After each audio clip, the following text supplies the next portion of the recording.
Ladies and gentlemen, welcome back to the Wrestle Plug YouTube channel. I'm Aeron Nix. He's the Maple Leaf Magician, Carl Wilkinson, and we are here to discuss WWE Raw. We're a little bit late off the mark. My apologies for that, but we are here nonetheless to discuss WWE Raw, so let's get right into it. We have a triple threat match set up for next week, courtesy of this week's Raw. This week's Raw felt like it was all about wrestling. Did you feel that way? There was a lot of long matches, good 20 it was minute matches. Kind of weird because Raw's usually like the sports entertainment show and SmackDown is the wrestling show, but we got a lot of good wrestling this week. You can't really win though, can you, with fans? You know, I saw a lot of people complaining and saying, "Oh, Raw's boring. It's not as good as SmackDown. SmackDown's got more entertainment. I want to see," you know, all these people who are moaning they don't get enough wrestling. They get enough wrestling, and they moan about that too. We had Sheamus versus Matt Riddle in a highly competitive match. Matt Riddle comes out on top. He's 1/3 of the triple threat, of course, for next week. The number one contender will be claimed from that triple threat, so to speak. And of course, we'll go on to face Drew McIntyre most likely for the title, probably at TLC, I'd imagine. We also have, of course, big old Keith Lee, who wins by disqualification over Bobby Lashley in the Battle of African American Horses. Oh, saucy. And of course, in the main event, Randy Orton was knocked off by AJ Styles, which I was very, very, very, very, very happy about. AJ Styles versus Keith Lee versus Matt Riddle next week for the triple threat. That's going to be saucy, but that's for next week. But all three of these matches were great. They delivered. And hey, how about our boy Jason Wedge? Shout out to him. He was the one who said they should take all 5 guys who won from the Raw Survivor Series team, push them to the moon, give one of them an opportunity at the championship, and he was there. Braun Strowman, of course, suspended after attacking poor old Adam Pearce, who, by the way, I think... Fuck that guy. You hate Braun Strowman, don't you? Which is fair. For me, Braun Strowman probably being used in the right way. Angry Hoss, who, you know, gets suspended for being a bit of a douche. Don't know why he's suspended. Maybe he's got COVID. No idea. No clue. Or maybe that's leading to some sort of rivalry in the future. On the plus side, it keeps him out of the WWE title hunt. And although I'm not thrilled about Matt Riddle getting the super push, I got to say, this is a fantastic triple threat for next week. And also, we're guaranteed a fresh-ish face. You know, Keith Lee's not really had any big opportunities yet at a title. Obviously, Matt Riddle, no opportunities as of yet. You kind of hope he does win. And of course, AJ Styles is everybody's favorite other guy. You know, you can put him anywhere and he delivers. So, you okay with this? Or was there somebody else that you would have liked to have seen in the fold? No, I think these 3 are probably the best choices for all. I'm surprised that, you know, we're going to have, 2 faces at a heel. I thought it'd probably be a little more heel oriented, just because that's kind of how triple threats work sometimes. The 2 Matt Riddle is kind of de facto heel, isn't he? Well, yeah, I mean, we all hate him for the allegations, but he's portrayed as a face. So usually, you know, the 2 heels would gang up on the face and then turn on each other, and then the face pins one, because that's just, you know, wrestling 101. But we have a very interesting dynamic next week. I don't think we've seen Drew and AJ. I don't recall ever seeing that in WWE, at least. No. So that could be hella fun. Maybe on a throwaway Raw that I've not seen or not paid attention to, but I'm pretty sure I'm sure they crossed paths an Impact at some point, didn't they? Maybe. No, I think had left by the time. He was in Japan already. Drew tipped up, and he was already kind of plying his trade. And he was quite close to joining WWE at that point anyway. He was coming off of a big run in NJPW. So, but yeah, that's, to be honest, either way, you're going to get a great match. A little part of me would like to see Keith Lee get the title shot. I think it would be fantastic for him. I think Keith Lee versus Drew McIntyre has that big Hoss, sexy a bit. Obviously, I want Hosses, more Hosses. God damn it. AJ Styles has already been a 2-time WWE champion, so I think he's just put in this match because he's got marquee value, which means that we're down to Riddle and Lee. And if I'm getting a choice, obviously I want Lee anyway. You know, even if I didn't hate Matt Riddle, which I do, just because I hate the fucking gimmick more so. I've never liked Matt Riddle as a gimmick anyway. Great wrestler. Obviously, allegations don't help either.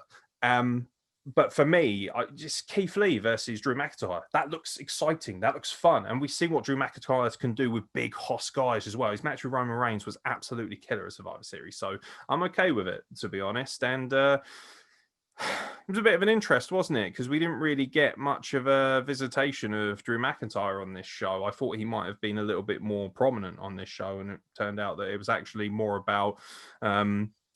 shall we say, Bray Wyatt and also Alexa Bliss, who continue to be the MVPs of this show. Alexa Bliss dispatches Nikki Cross with some nasty shenanigans in a very highly emotionally charged matchup, actually. I really enjoyed the dynamics of this match.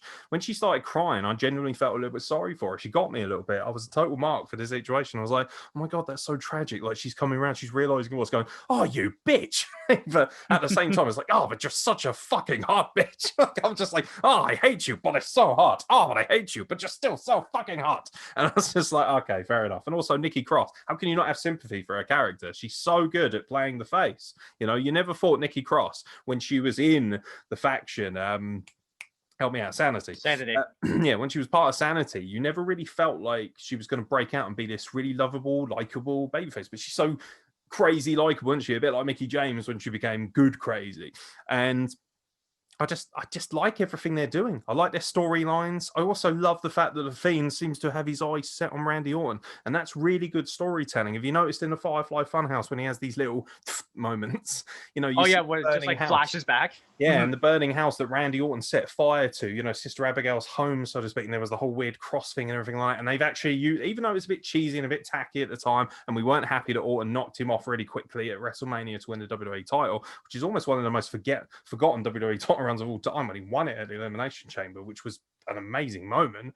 I like this. There's great continuity here. Although, can we stop massacring the lovely animals of the Firefly Funhouse? Like, the frog was so cute. I was like, that's friendship frog. And she's like, ah! I'm, Jesus Christ. Like, you are just the rad level of crazy, baby.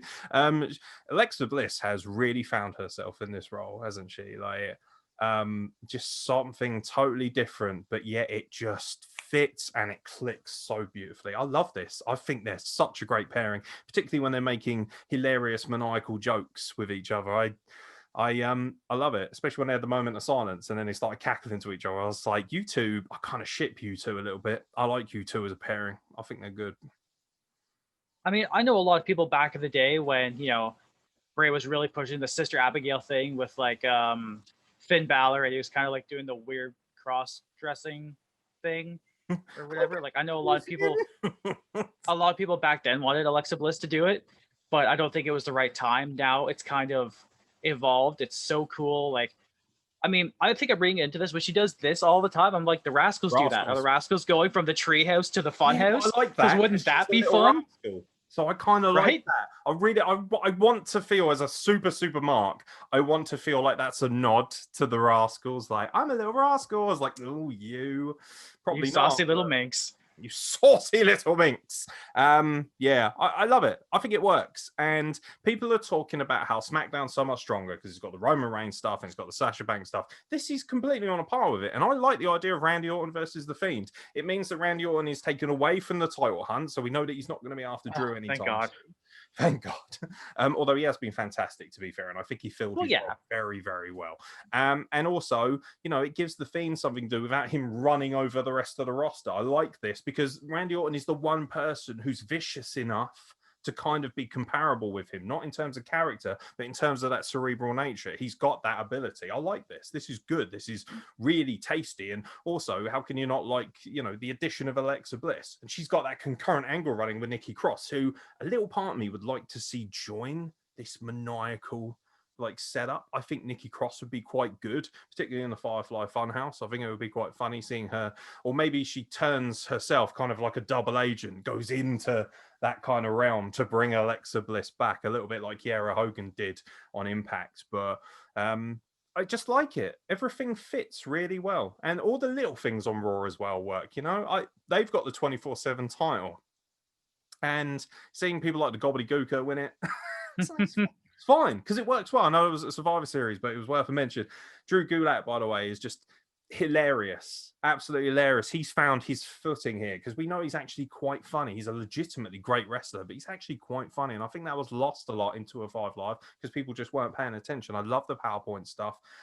there's a lot to get into on Raw, and there's a lot to enjoy. If you can't find something on these 3 hours that you don't enjoy, I really question whether you're actually bothering to watch the product. I think people just hate Raw now because it's fashionable to hate Raw, because it was for a while pretty terrible. But SmackDown has never been fucking world class, and SmackDown is great, don't get me wrong, but I think Raw is actually the most underappreciated brand in all of wrestling. I really think that Raw is delivering great storylines, top quality wrestling, and people aren't really paying enough attention to it. And also, on the flip side as well, even though it's something I've seen a million times, the New Day overcoming the Hurt Business again, even with the disqualification kind of antics, restarting the match, it all just works. They've got big pieces, big players. And I remember people saying, oh, the only thing Raw did well in the draft was picking up The Fiend. Well, the New Day are world class. So that's a great pickup. And they have used all of the pieces that they've been given and they've picked up, and they've used them fantastically well. And they all just fit really nicely. This is a really lovely, this is a completed puzzle. That's how I look at it. This feels like a lovely completed puzzle. And ultimately, you may not like everything that's on the image that you've just completed, but there's something for everybody. I really like Raw. Hating on Raw is like hating on Nickelback. You just do it because people, like everyone else around you, does it. So you're like, oh, I can't tell people, that I like Raw, or they're just gonna crucify me. Oh boy. Yeah. But no, you're right. Raw has been a very enjoyable program the last few months. I know, once Drew won the title, I thought Raw has been pretty, at least okay since then, and it kept getting better. Like the stuff with Randy was getting really, really good. Sure, there's a little bit of fatigue now seeing Randy in the title picture too much, but overall, Raw has always been a fun, interesting program. 24/7 title antics, I could never say no to that. Like I thought the Hurt Business have definitely thrived. I think they're doing incredible stuff. Retribution's dead, doesn't matter now. Didn't even appear on the show. Didn't appear on Survivor Series. What's Retribution, lol? And that's definitely, if I had to nitpick, that's something that Raw has definitely dropped the ball on, like real bad. I know the names were already a bit of a joke to begin with, but you put Mustafa Ali in there, and he is a great talker. He could be a great leader, and all they do is lose. So, yeah, no question. RIP, guys. Sorry. But other than that, I think Raw's been a really fun 3 hours for the most part. Yeah, I like Raw. I think it's good. I think it's massively underappreciated. And I want to know what you guys think as well by leaving it in the comments below. Before we wrap it up, I did want to ask you what you think about the Lana dynamic. She seems to have teamed up with Asuka, so to speak. Asuka, brilliantly, just so much fun, comes up to her backstage and goes, oh, I know that you want challenge. I'm just like, what is wrong with you? Like, you're just mental. I love you. She just basically says, you want a title shot? Why not? You could be the Raw champion. And Lana's now gone from like, I'm abused to, oh, I'm the belle of the ball. Everybody loves me. Her title match gets interfered with, of course, due to the interference of Shayna Baszler and Nia Jax, the Raw Women's Tag Team Champions, or just Tag Team Champions in WWE. I'm a little bit disappointed that they haven't furthered those belts. They just feel like props for these two again, and that's disappointing. But a lot of that has to do with the fact that there just isn't really much credible tag team wrestling in the women's division, especially. You sent, the Riot Squad over to SmackDown, and it doesn't seem like Nia and Shayna are doing cross-promotional stuff, even though those belts are eligible to be defended. So you should really be taking this opportunity to have them on all the shows. Maybe have them attack some of the NXT women and go, NXT women, we rule this roost. Do something with them. Make them useful, because, the Lana thing is fun for a bit, but I need a bit more depth. Okay. And also, how do you feel, mate? The streak has been broken. There was no 9-1, man. 9-1. That's what is it? They November 23rd. And then November 23rd will always be known as the 1 in 9-1. And I wanted Lesnar to come back and break this streak as well.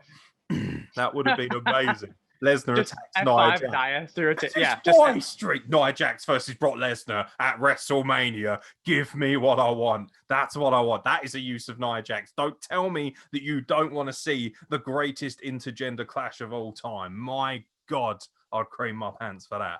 My body is ready for it, and I think Nia Jax is ready for it too. She could take Brock. She could take him. What do you think about it? Asuka obviously helping out Lana, getting her out of Dodge probably means we're going to have a tag team dynamic. Can you see Lana and Asuka capturing the tag titles and upsetting Jax and Baszler? I sure can. I can see Asuka doing all the work, and Lana will just be on the apron. She'll be a chip, and she's being pushed as a face right now. But if that happens and they win the titles and she does nothing, she'll just turn into like this another total heel bitch. It's like, look at me, I can do all this stuff and I don't have to lift a finger because I'm a pretty lady. Like, yeah. The only upside to see to this is Lana being with Asuka on a regular basis is going to improve her like in-ring skills so much, just like week in, week out. To be fair, Lana's gotten a lot better than she was. She's still not, She had a nice little title match with her, didn't she? I know it was only 3 or 4 minutes long, but Asuka can get the best out of everyone. I think she's, for my money, Asuka is the best worker in the company. She's right there with Daniel Bryan and AJ Styles as the person that you can put in the ring with anyone and have a world-class match. And I agree with you. I think she'll get the best out of Lana. Yeah, and I think that's the perfect place for Lana right now, to learn from someone who has so much to teach. It doesn't have to last forever, but enough that Lana could eventually realistically stand on her own 2 feet in a match with, Baszler or Jax or wherever they're potentially going to go with this.